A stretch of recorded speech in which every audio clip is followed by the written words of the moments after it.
এই ছোট্ট ক্যান কিভাবে আসল কুকারের মতো কাজ করে এখনই জানবেন পুরো হ্যাকিং প্রসেস। প্রথমে নিই একটা খালি কুক ক্যান, নিচ থেকে কাটলাম সাবধানে যাতে হয় ছোট্ট বাটি। এটি হবে আমাদের মিনি প্রেসার কুকারের বডি।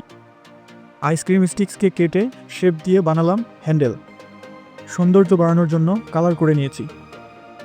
এবার দুটি স্ক্রুর সাহায্যে হ্যান্ডেলগুলো ফিক্স করে নিলাম। এরপর দরকার পড়বে একটি টাইট ঢাকনা, সেই সাথে একটি লকিং সিস্টেম যাতে স্টিম লিক না করতে পারে। আর এই সম্পূর্ণ কুকারটি বানিয়েছি কুক ক্যান দিয়ে।